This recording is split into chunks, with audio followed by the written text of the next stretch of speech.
So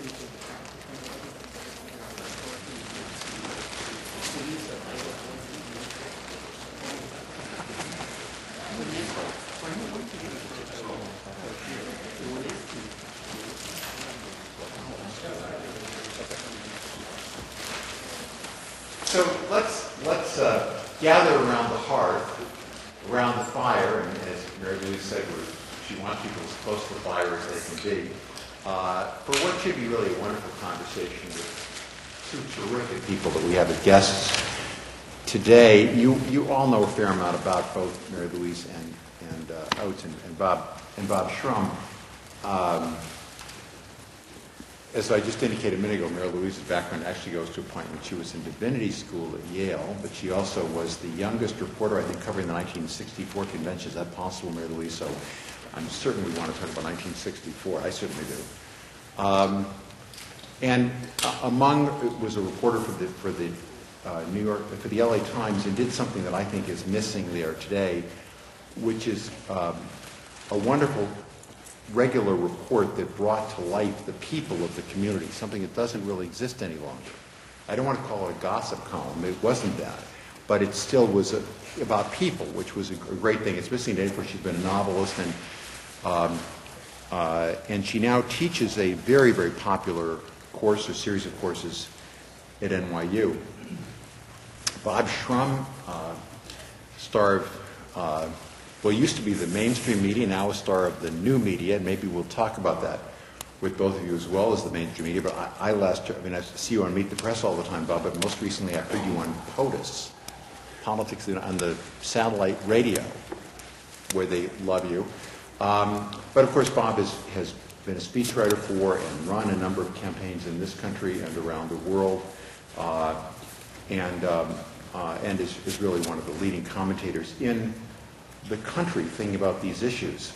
So on this day after the trifecta yesterday and the Wisconsin primary in particular, as we sort of head into what Rick Santorum says is just the second half of the primary campaign, and I can't think of two better people to have here for a discussion of politics. Please join me in welcoming Marylouise Oates and Bob Shrum.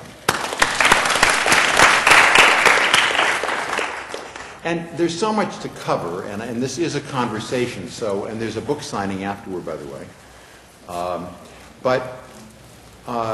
And I want all of us to get into this in a conversational mode so that it's not just a Q&A even, but if people have things that they want to contribute in this group, and of course there's some extremely distinguished members of this people in this crowd today, and probably equally distinguished people who we don't know, who may be who are undergraduates and graduate students here. But I want to just go back a little bit to 1964, 1968. The whole presidential selection system was completely different at that time. And here we are now kind of living with a system in which it's all about primaries, it's all about money. And I wonder if I could get either or both of you to reflect for a moment on that change and whether it's for the good. And one thing that's interesting is I think that at the end of this campaign, the Republicans may find themselves rethinking some of their process. Well, but could you talk about that? Sure. She was there for both 64 and 68, so I have a brief And you weren't born yet. Yeah, I was in school. Even though she's younger than I am, she was out there at UPI at the age of 19. And you were actually you were coaching debate during some of that time, which is a great thing for us. Yeah.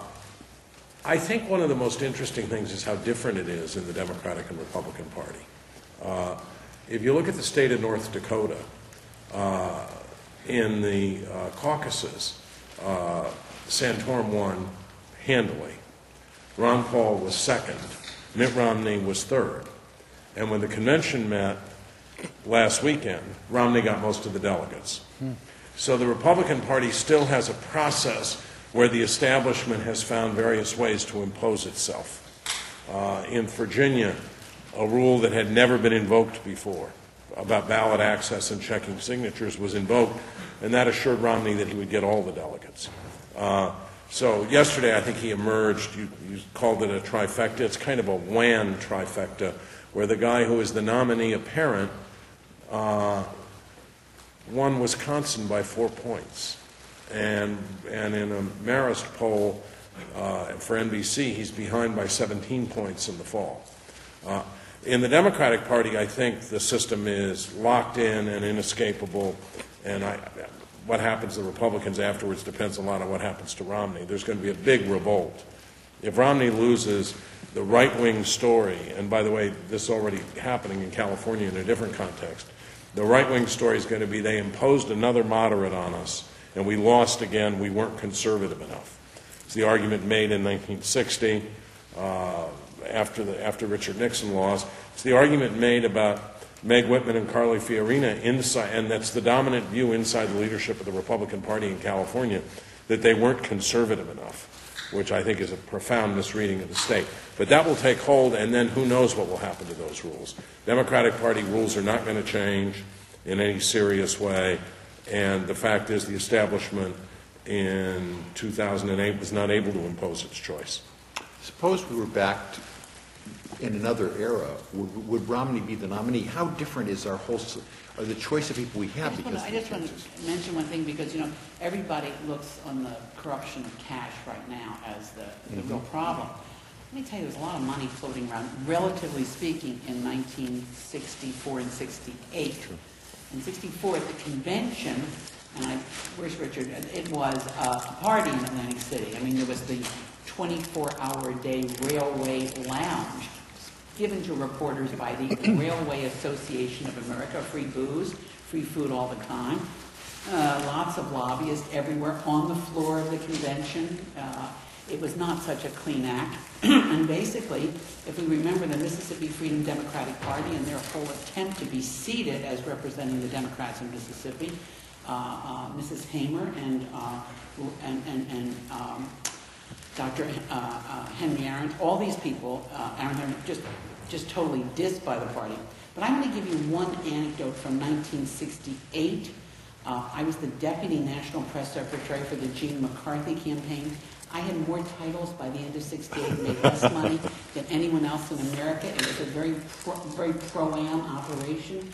I was a recovering journalist, so I supposedly knew how to be a press secretary. We were in the Sheraton Wayfair in New Hampshire, and Dick Goodwin, a big hired gun, came on. He was older, he was 30, we were all very impressed.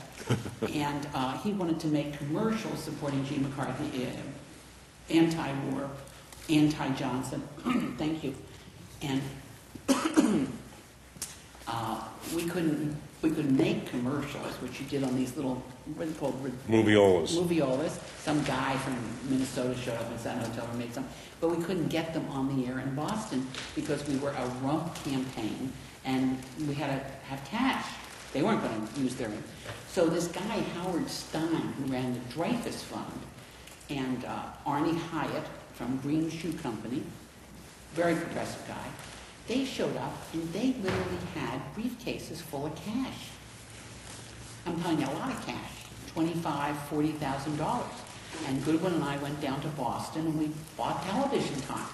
And I thought to myself in my naivete, oh my God, Wall Street is behind the anti-war movement and they are supporting Gene McCarthy. Boy, was I wrong. No. Minnesota was the home of mutual funds.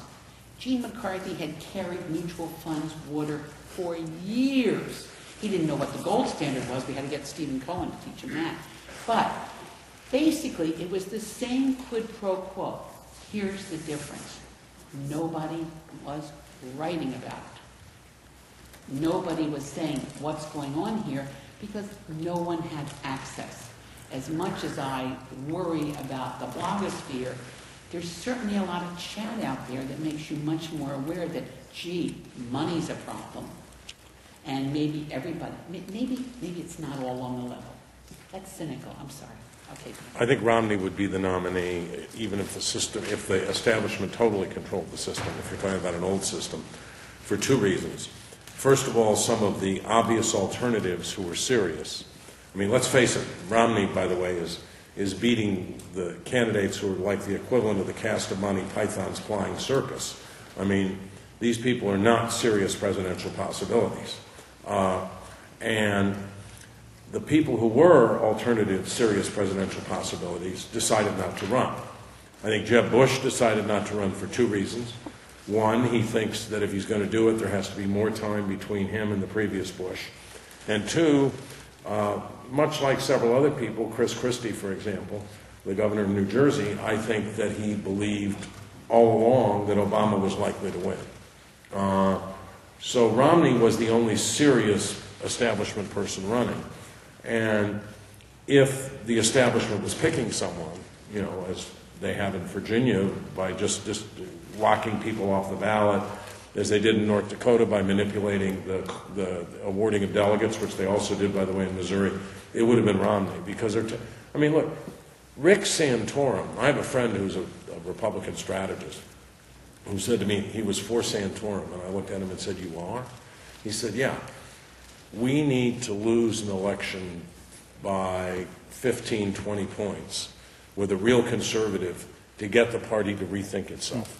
He said, if it goes the other way, and I alluded to this earlier, and it's Romney and he loses, there's going to be a big conservative rebellion in 2016. They're going to nominate someone who's way out there, and this person said, and then Hillary Clinton will be the next president of the United States. And some people think that that's what Santorum was saying last night, even in his concession speeches. He was saying exactly that. Yeah. He was playing the Reagan card, saying, you know, Reagan kept going in '76 and finally made it to the convention, barely lost to Ford, and then was able to win in '80, and implying the comparison between him and me. Footnote to that, by the way, I have a basic rule. In the Republican Party, don't compare yourself to Ronald Reagan. You're not going to come out very well. And in the Democratic Party, don't compare yourself to JFK. You're not going to come out very well. If other people compare you, that's fine. But I think he's more analogous to the Goldwater example that I talked about earlier. Goldwater lost. He made a token run. No one remembers this in '60. And he gave a speech at the convention endorsing Nixon, but saying, we need to reclaim our soul, be a true conservative party, etc. And the party reacted that way after Nixon lost. He came back in '64, won the nomination, had huge long-term consequences because it brought the South over to the Republican Party, or much of it. But he got annihilated in the election, and I think that's the model for Santorum. Let's talk about what it means to have this kind of a primary campaign going on, because it has gone on for quite a while, and some people think it's had taken a toll on Romney in some ways. And maybe, Marylouise, it's one of the areas you think a lot about is women. And you look at these numbers with women, how do you interpret what's happened so far and moving forward? We don't like him. We don't like him very much. I want to take a sidebar here just for a second. If you look at the problems facing women throughout the world, and if you do think about international social problems, I'll give $5 to any person here who can tell me one that only affects men. So basically, it's a woman's thing. If you look at those issues, none of those issues, no one has spoken about any of these issues on either side in this campaign. No one's talked about trafficking. No one's talked about any of the stuff that I see as a constant pressure on our country and other good countries to combat and fight violence against women. Women as a weapon of war. All these female genital cutting. All these issues that NGOs are involved with. NGOs have now become a separate world from the political conversation. That's one thing. And then secondly, to talk about the pressure on Romney and the pressure on all these Republicans, I think the pro-am aspect of the blogosphere. You know, some people who are bloggers, a good friend of Jeff's and ours, David Mixner, davidmixner.com, well-known gay activist, over 100,000 unique hits every week on his blog now. And a very serious person. There's other people blogging who are getting their information from talking to the toaster oven. These are not reliable sources out there. So you kind of say to yourself, how much does the potential Republican Planned Parenthood woman in Scarsdale, New York, who would have been a Republican voter. Where does she get her information? How is she making her decision? I think what's most interesting is that Santorum has lost the Catholic vote in every single primary state, which means that his view of women is totally rejected. And I think that Romney has become very Santorum-like, so I assume women are going to reject Romney too. Yeah, by the way, it's probably not a good way to get the Catholic vote, which tends to be older in the Republican Party, to go out and attack John Kennedy, which Santorum not only has done once, but done repeatedly. Could I add a couple things on this? The blogosphere, Marylouise is right about the blogosphere, and this is a side note. Pat Moynihan had a line where he used to say, you're entitled to your own opinions, but not your own facts. We live in an era where people are entitled to their own facts because they can go to Fox if they're conservative, that they can find any outlet they want that's going to agree with them and going to reinforce what they think, and the blogosphere amplifies that. Women, Romney has a huge problem with women.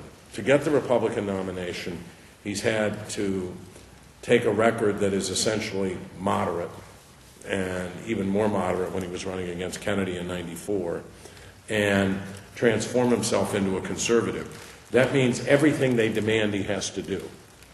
Unlike Ronald Reagan, who was the leader, the emotional leader of conservative folks in America, Reagan could raise taxes, which he did repeatedly.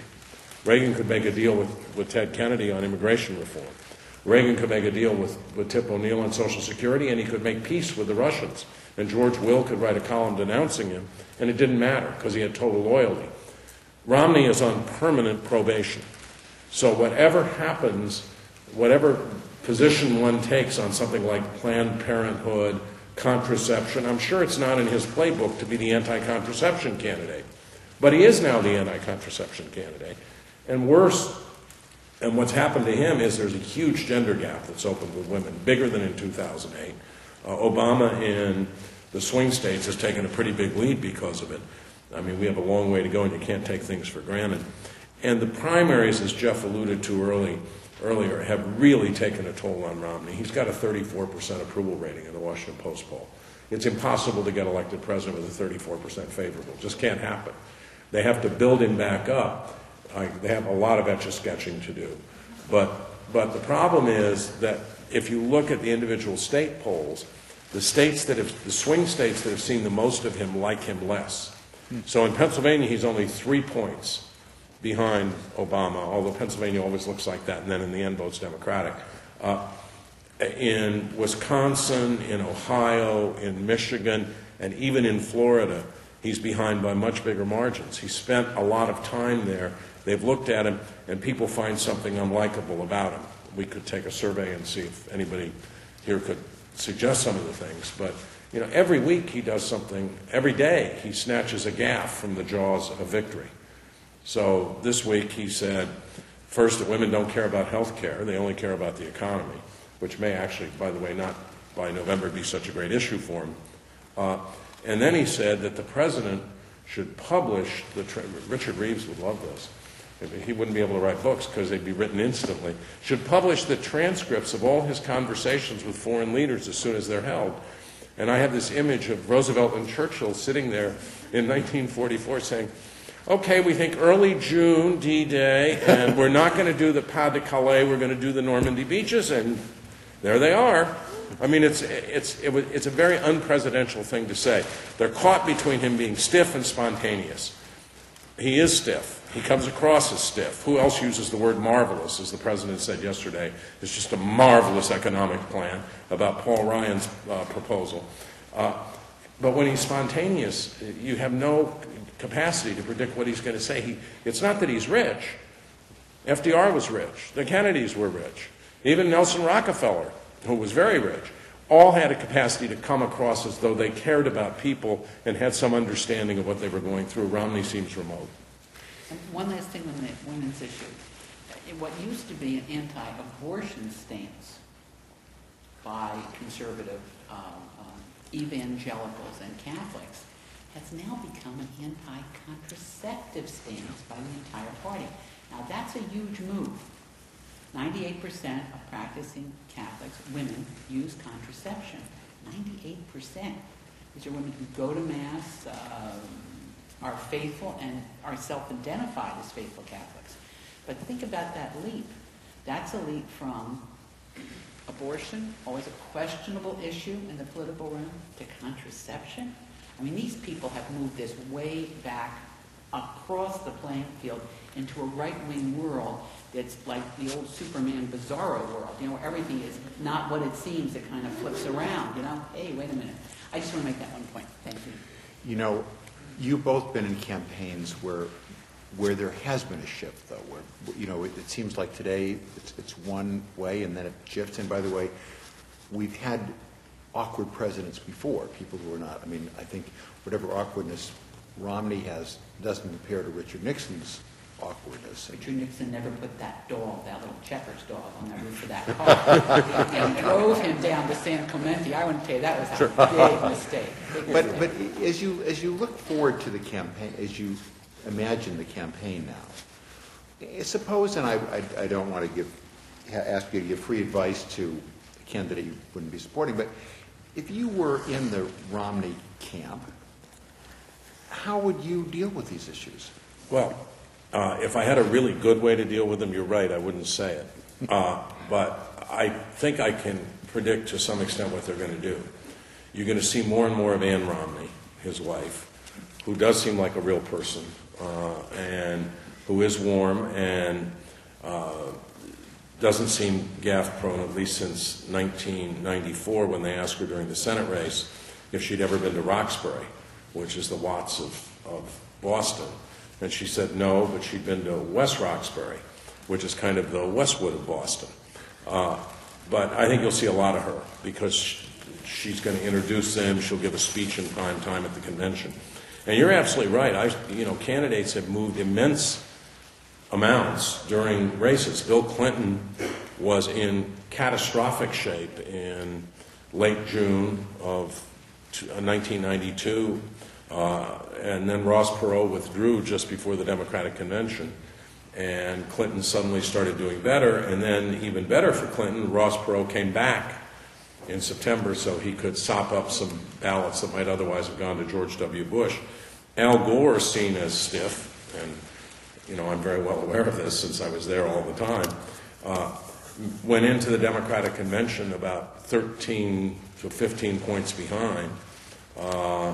And in the course of that convention, capped off by his acceptance speech, he moved about 18 points. So he came out of the convention 5 points ahead. Now, the difference is that, first of all, Gore had very low expectations, and so does Romney. So that's the same. Romney could maybe give a really good speech and affect people. But the big difference is that Gore had a series of positions with which a majority of the country agreed. I think Romney's problem is that he's got a series of positions where, by every polling measure, a majority of the country disagrees. I mean, the reason he's never going to carry Michigan is he opposed the auto bailout, and it's going to hurt him in Ohio. People think wealthy people should pay a fairer share of taxes. People do not approve of the Ryan Medicare plan. Someone on television yesterday suggested to me that Ryan would be Romney's running mate. I said, I endorse him. I'd love that to be the dominant issue in the fall. So that's going to be his big problem. I think he has a real difficulty in just so-called, the cliche, moving to the middle, because it's going to amplify his biggest weakness, which is a character weakness. It's not just flip-flopping, it's the sense that he'll say anything to get there. You referred to health care as possibly changing during the course of the campaign as a political issue. How are you seeing that playing itself out? Well, I wrote a column last week that for whatever reason got a lot of attention, called "The Tea Party Supreme Court Could Help Re-elect Obama." I was stunned by the way some of the justices were acting during the argument, and I'm not the only one, so are a lot of conservative constitutional scholars. I think if the court throws the whole thing out, or throws out a substantial measure of it, and does it in a 5-4 opinion, that will tremendously motivate the Democratic base, not because they love the health care bill necessarily, although the base does, but because they don't want another Republican president appointing more people like Scalia to the Supreme Court. Women are going to be affected by this. There will be several million young adults up to the age of 26, if this thing is thrown out, who will be immediately thrown off their parents' health insurance. They're not going to be happy people. So I think that, I don't want to see it thrown out. Lord knows I was involved with someone who fought for it all his life. This would be Senator Kennedy. And I think it was a historic achievement for Obama, and there's a tremendous human tragedy. I mean, people will suddenly be told they've reached their lifetime limit on their insurance policy before, so they can't get their next chemotherapy treatment. So I don't want that human toll exacted. But I think if it's thrown out, and there are Republicans who are worried about this, there could be a backlash to it after we go through a week of headlines, President rebuked, and the Republicans will then suddenly have to answer the question, what would you do? So far, their entire health care plan has been to dump Obama and have something called health savings accounts, which give people like me who have a reasonable amount of money a tax break and don't do much for hard-pressed middle-class families. On the women's thing, just one thing. On the women's thing, Nancy Pelosi is running an amazing stealth campaign. It gets very little attention in the press. It's a difference of 50 votes. We get the House back, and she's got 50 very strong candidates, and a lot of them are women. And I went to 2 events in New York over the past 2 months, one with new women candidates for the Senate and some returning stars, and then also one for House members. And it's quite impressive to me, the caliber of the women. I'm partisan, I'm no longer a journalist. But the caliber of the women running and the real enthusiasm. I'm always worried that you go to these things and it looks like, one step before Leisure World, let's give it one last try for the old broads, right? So many younger women were at these events. And there was a 2-tier thing. You can give $250, you can give $1,000, you can give $25,000 to the DSCC. But it's quite impressive, and I urge everyone here, men and women, because you all have a stake in the future, to look up what Nancy Pelosi's doing on the web, to go to the Nancy Pelosi website. It's very impressive. Do you know what the website is, actually? I think it's speakerpelosi.com. But that'll be a government one. That can't. No, that's they can't be. They got one up. I promise I will get it. Baum is finding it here. That's why I asked you. Our web jockey is finding Thank you. it. But it really is quite amazing to me. It's all happening out there. And again, the blogosphere doesn't cover it, and what's left of the mainstream media doesn't cover it, but it is happening. And what's the effect of the... This is the site. Is this the site? That's it. You got speakerpelosi.com. That's it. What's and of course with the inference she'd be speaker. Speaker, yes. You got it. What is the effect of the changes in voter registration laws in various states? Is that going to have an impact on the election? Sure. There are going to be people who have every right to vote who won't vote. And the Justice Department is challenging some of these under the Voting Rights Act. And by the way, the sequel to the health care case could be a challenge to the Voting Rights Act. John Roberts, when he was a young official in the Reagan Justice Department, wrote a memo urging that Reagan not renew the Voting Rights Act to the extent that it did not require that you prove intentionality about a discriminatory feature of the law. So if the law had a discriminatory impact, that's the law now. If it has a discriminatory impact, Justice Department can say, we're not clearing it and you can't do it. He wanted it to say, you have to prove that it was intended to have a discriminatory impact, which is almost impossible. Most people do not stand up on the floor of, say, the Alabama legislature and say, I'm doing this because I want to keep African Americans from voting. There are a few people stupid enough to do that, but most people don't do that. And Roberts lost that battle. I mean, he had Ed Meese with him, and he had William French Smith with him, and Reagan just sided with Kennedy and Bob Dole, and the Voting Rights Act got renewed. He has hinted before that he could strike provisions down as unconstitutional. I think that the Justice Department is going to get rid of a lot of these discriminatory provisions. There could be a case that goes to the court, and then we would see what the court would do. I have one last question, then I want to open up to the group, and that is, Marylouise, we first knew each other in an anti-war campaign. We seem to be in endless wars. And this president has not been an anti-war, I mean, he sort of ran as an anti-war president. He hasn't been an anti-war president. But yet, the only person even talking about the war seems to be Ron Paul.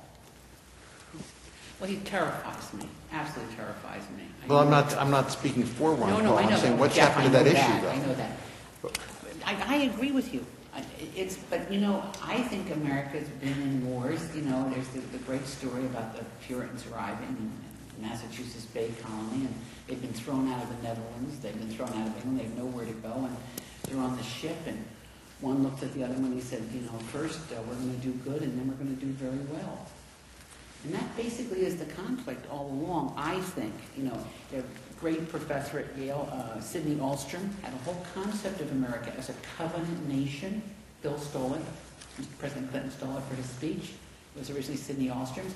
That we see ourselves as special people, or we've seen ourselves as special people, so we have a lot of responsibility to go out and save the world. I think we see that less and less. I think certainly that was Vietnam. I think it was certainly, thank God, World War II. I'm not so sure about what Korea did. It doesn't seem in any way to be clear even at this point. I think, and I could be terribly wrong about this, that most people the age here, with a few exceptions, don't even think about that stuff. If it's not affecting you, we were an anti-war generation because people our age were getting drafted. I wish I could tell you that we were high-minded people in every respect of the Just let me ask something here. I don't know this group that well. How many of you have a relative or a friend who's somewhere in combat in the world? Maybe a little more than you would think. Absolutely. I think we went through the 60s, you know, knowing about soldiers and not knowing soldiers. And I guess I also think that how many people here, there's no grade given this course, how many people here are not registered to vote? Everybody's registered to vote. Kind of a self-selected group, actually. How many people have gone on Facebook or Twitter and urged friends to vote? Great. Huge potential to change the world.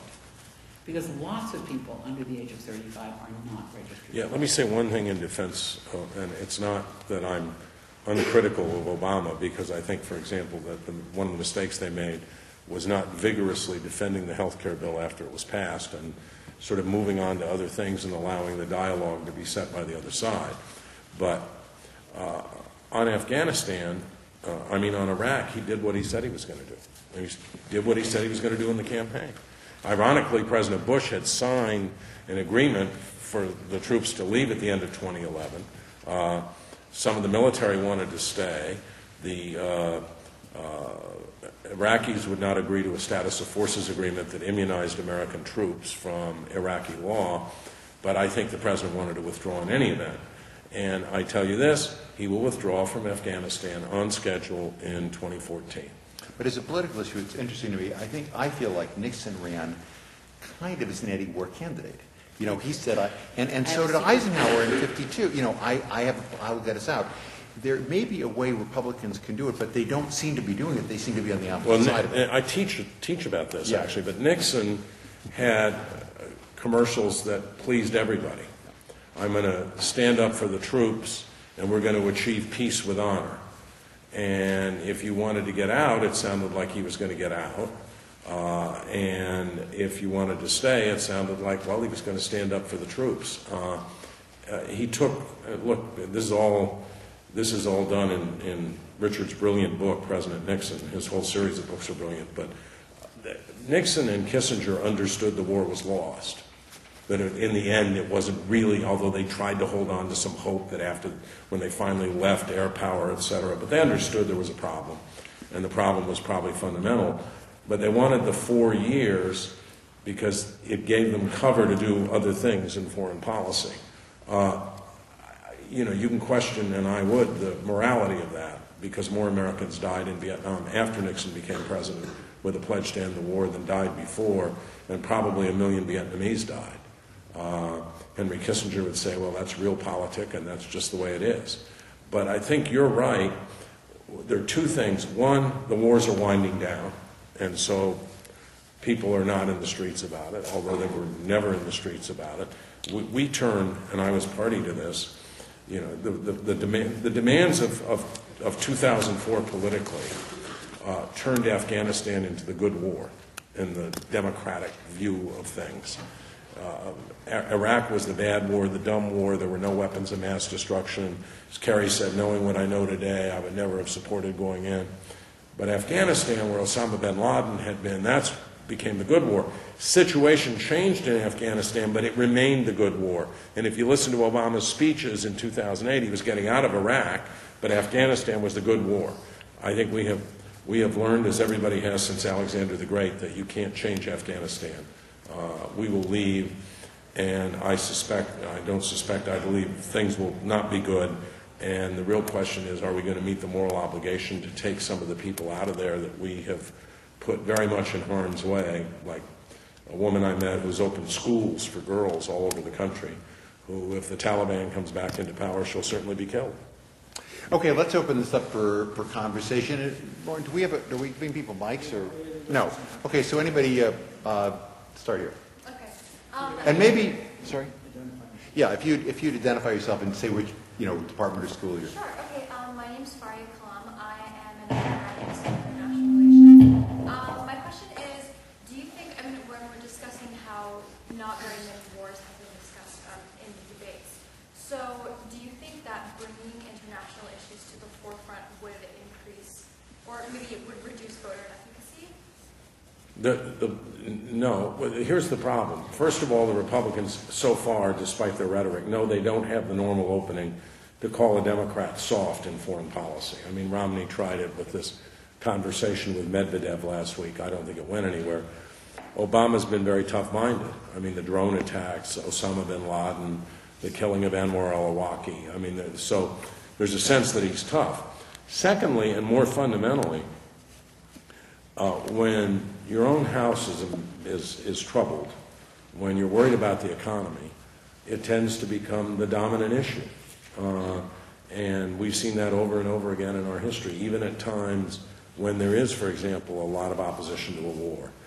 In 1968, I would argue the war was a dominant issue in the Democratic primaries. It was not a dominant issue in the general, partly for the reason Jeff alluded to, but also because the economy was an issue. The economy was a bigger issue in 1972.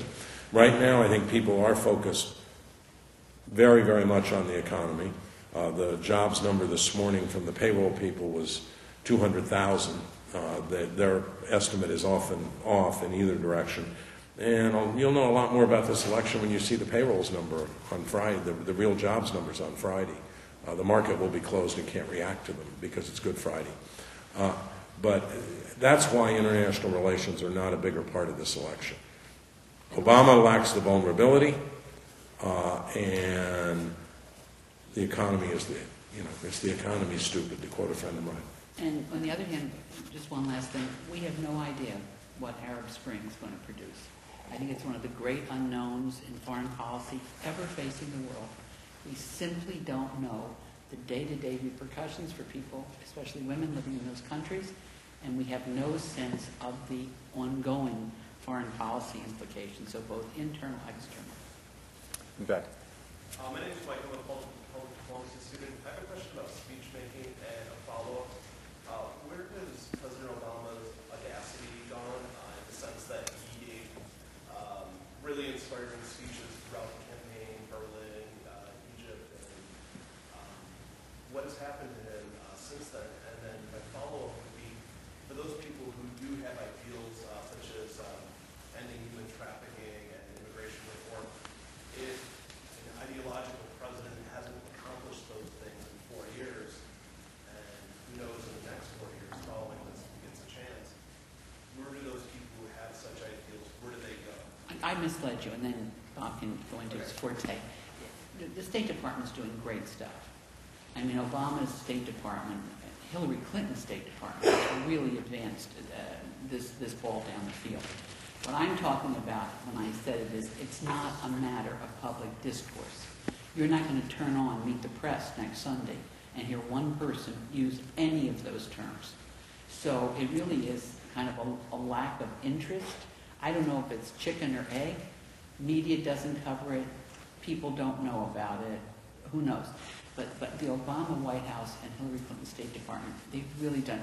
Hillary has a special Assistant Secretary of State, Milan Favir. She's one of the very first women graduates in the 60s of Georgetown Foreign Service School, and she's constantly on the road dealing with NGOs around the world who are concerned with those issues. We just don't tell people about it in the right way. I think that's right. Your other question, I think the critique of Obama in 2008 was exactly wrong. The critique was that he was all speech and no substance. He became president, and almost from the inaugural address on, was mostly substance and not much speech.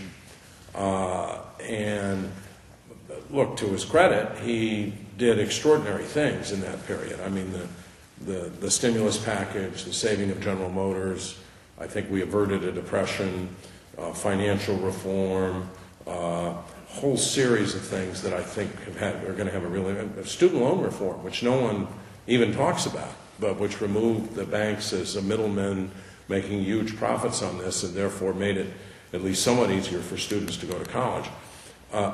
But I said earlier they didn't talk much about the health care bill after it passed. The president didn't talk much about anything after it was done. He'd talk about it and move on to the next problem. Now, he's had a lot of problems to deal with.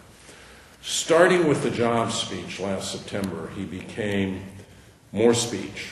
I mean, he understood that he wasn't going to get most of the substance of this stuff through, although at times he's been very clever.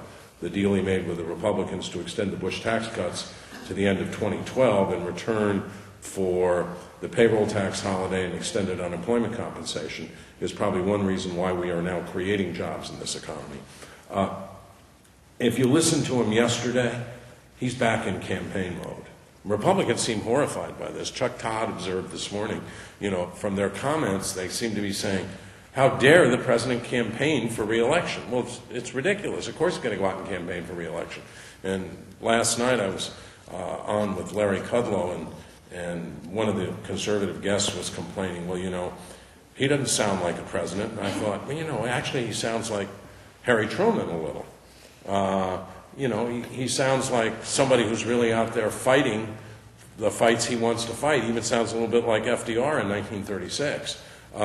And he is going to fight hard. So I think you're going to see that. Now, look, are we ever going to have that pure, distilled, almost artificial moment suspended in time that I think of as the 2008 Obama campaign? No. Because he's been president. He's got more gray hairs. He's nicked. People are unhappy about certain things, even in the base. So no, you're not going to have that, but you're going to have a very effective guy who deploys rhetoric very effectively. I think he's, by the way, not a natural politician in the sense that I don't think he's a hail fellow, well met. I mean, he's not one of these people. Not like Teddy Kennedy. Well, or Franklin Roosevelt, who was just, really liked it. Or Ronald Reagan, Ronald Reagan didn't necessarily know the name of all the people around him, but he loved all the people who came to hear him, and they sort of felt that. But he's very disciplined about it now, and he is connecting, and if you watch that speech yesterday, I think you're going to see more and more and more emotional connection. He's also lucky because he gets to run against Mitt Romney, who so far doesn't have much of a connection with ordinary people. He may build one. Before we get to Tom, and I want to continue the conversation, but something I've wondered about, and you've done so much in writing speeches. I've actually heard now a lot of Obama's speeches in the last few weeks because I spend a lot of time in the car driving and listening to this, raw feed business where you hear people just giving speeches like CNN, like you're doing on C-SPAN. It feels like now that he's into campaign mode, he's drawing tremendous energy from his crowds. And you're seeing a different Obama, it feels like, than we've seen for the last 3 years. Does something like that happen? Does it happen to everybody? Does it happen to some kind of people, some candidates? Yes, I think everybody draws energy from their crowds. There are two different kinds of political figures, and this is entirely has no partisan identity to it. Some of them, in my view, believe all their own stuff. And I don't mean what they're saying. I mean they believe that they're God's gift to America, to politics, to the world, to whatever. I think some people have a kind of saving sense of irony. I think Roosevelt had it. I think Reagan had it. I think Kennedy had it. I think Obama has it. And so there's always a part of them off in the corner observing this a little wryly, even as they draw all this energy from the crowds. But for Obama, I think it was a completely rational decision. He tried to make a grand bargain. The grand bargain, I think, would have meant that, and it's the reason Republicans wouldn't do it, the 2012 election would have been over. He would have been reelected. And once grand bargain on the budget. Grand bargain on the budget, taxes, the deficit, debt, entitlement reform.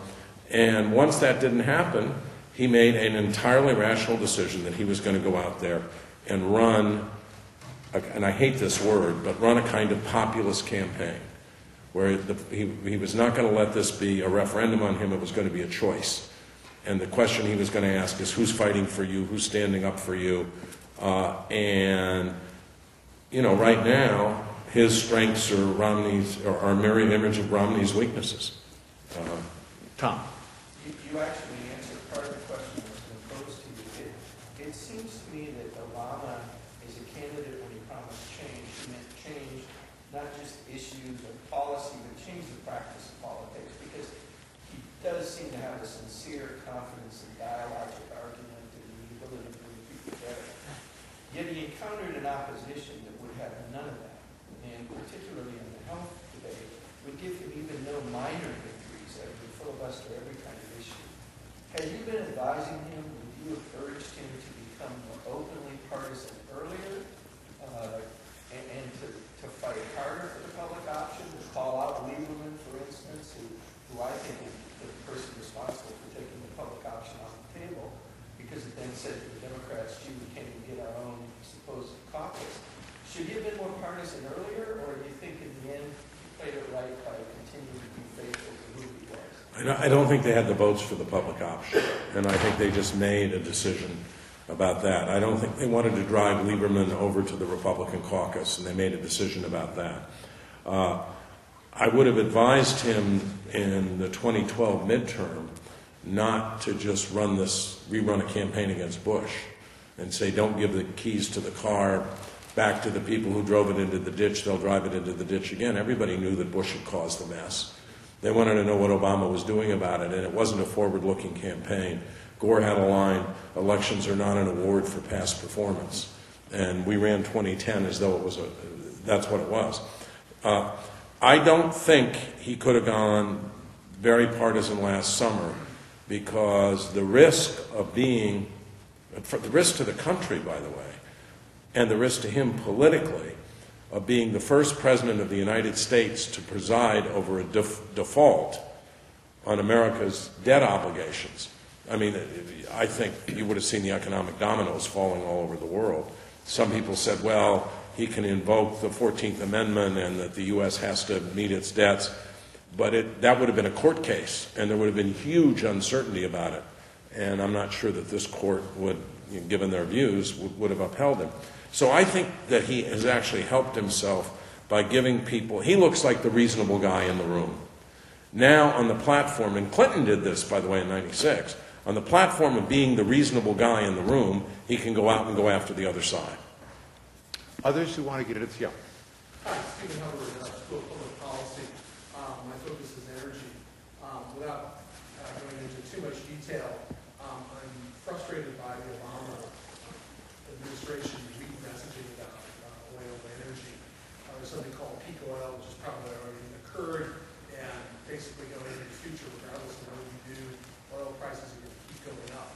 And by going out of the continental shelf and overproducing, we're basically burning up our reserve tank. But yet, there doesn't seem to be anything out of the Obama White House about the mechanics of what's going on. It's like not more of the same. It's just very political.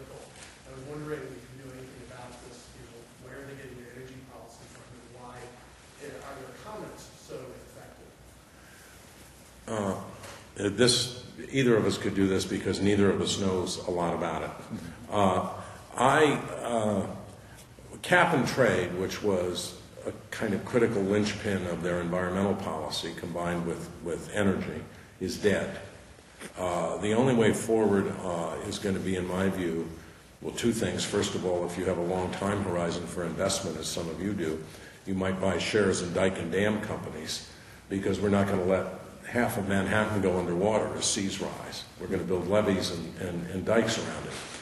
More seriously, I think that they have made a decision that the only way to get this done is investment in lots of alternative energy, and that oil reserves and tapping oil reserves and the Keystone Pipeline, which I believe will ultimately get approved when its route changes, hydraulic fracturing, drawing a lot on natural gas, that has to be used as a bridge to a future that's not going to eventuate it's going to start to eventuate in a serious way in 15 or 20 years. That's what I think. I don't know, but that's what I think they think.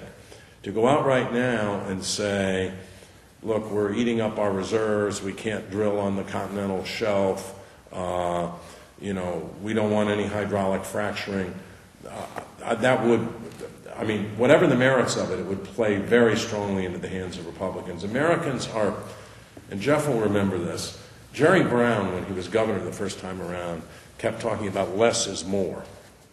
And we were going into an era of limits. And Jimmy Carter kind of picked that up. And Ronald Reagan said, that's not America. America doesn't settle for less is more. America doesn't settle for limits. America invents the future. So I think that argument is politically, they're just not going to make it. On the merits, I can't, you know far more than I do, so I should shut up. I'm going to take one more question, and then I'm going to take the privilege of the moderator and ask the final question myself. And then I want to remind everybody we're going to have a book signing. Yeah. Hi, my name is Joy. I'm with the Institute of Politics. My question is that the story about Trayvon Martin has been the one story getting more time in the media than presidential elections. Do you see race playing a major factor again in Barack Obama's election? Yes. And how so? Any way they can play it. There was a period in my life, as there was a period in Jeff's, I don't know if you know Jeff's whole history, it's quite impressive from the 60s, when we worked for organizations that were geared to African American initiatives, only we said black then, or that mostly were black people in those organizations. And I think that, I think this kind of just proves to African American people that no matter what they do, this kind of hate still goes on. And you can go watch The Help 8 times till Tuesday. It doesn't change the fabric of this society. All this birther nonsense is simply saying, he's not like us. He wasn't on that Mayflower boat, or on that boat from Londonderry, or that boat from Warsaw. He's different. He's a different color. And it's always amazing to me. I want to share a Dick Gregory story with you from the 60s. Dick Gregory had a joke. This was the joke. I'm 15 years old. I'm lying in bed, and I got a big zit growing on my nose. I asked a really nice girl at the dance this week. She said no. I didn't study for my biology exam. My mother screamed at me for downstairs. I'm in a lot of trouble, and I get up and I look in the mirror and I say, oh shit, I'm black too? I think that says a lot. I think that story still rings true to people, because here is a wonderful man, whether you agree with him politically or not, a self-starter, a great success story, a beautiful wife, 2 beautiful children, who never did anything wrong in his life as far as morality, as decency.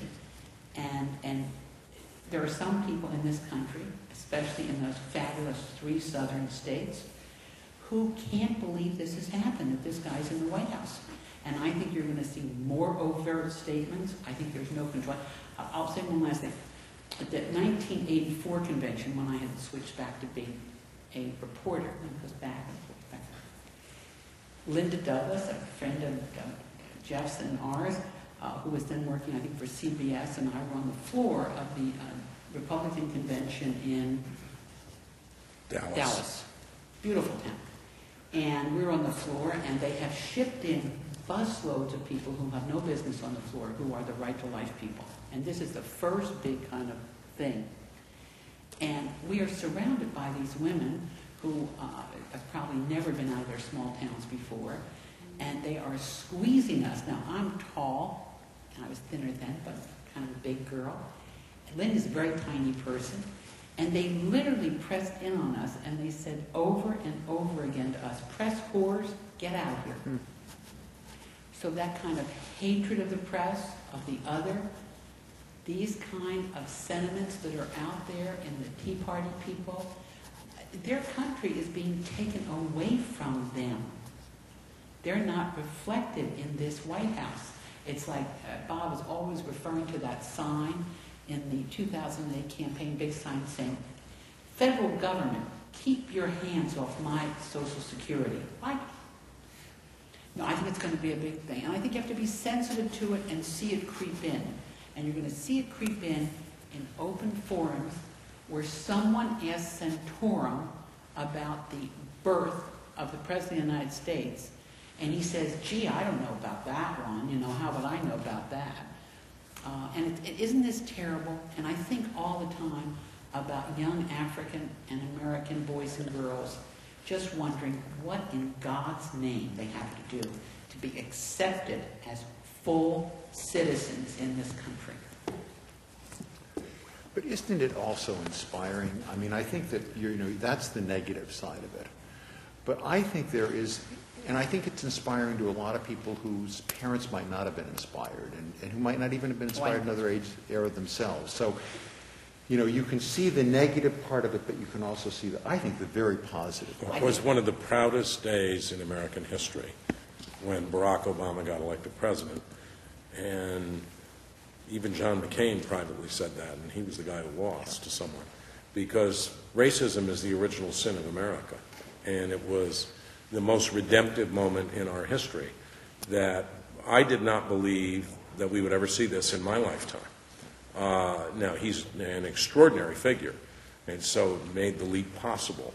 And he was, in many ways, I've often said he has had to be the least angry black man in America because he's had to defy the stereotypes, just like John Kennedy had to be the least ethnic Irish-American Catholic in America because he had to overcome because you couldn't be like Al Smith, who lost in 1928 and went around saying, my friends are the radio audience. And people heard this thick New York accent, and he seemed like the other.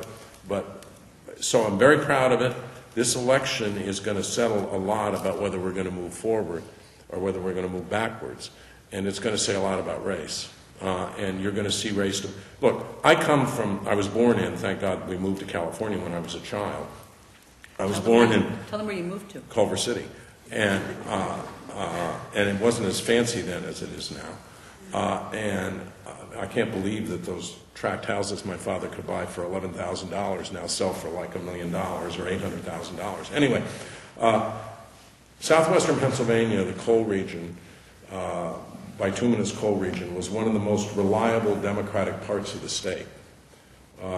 Over and over and over again. Presidential elections, you know, gubernatorial elections, and I did a lot of work in Pennsylvania when I was a consultant. Today, Barack Obama cannot carry southwestern Pennsylvania, and there's only one reason. He couldn't carry it last time, even though he carried the state, and there's only one reason.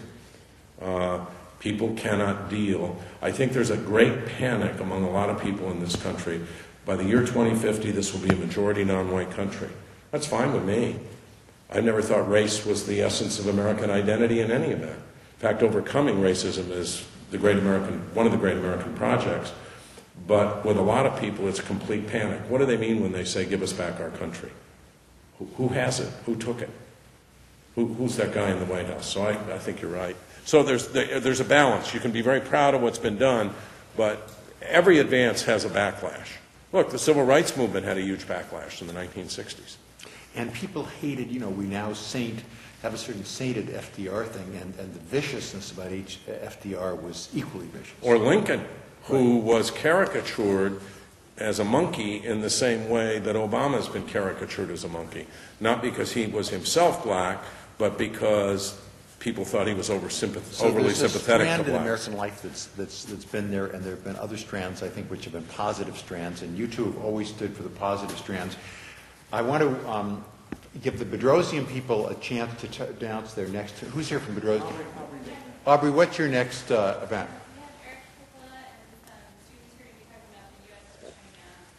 About the U.S.-China relationship next week. And meantime, for this week, and before they sign the books, please join me in thanking Bob Shrum and Marylouise Oates for a fascinating conversation.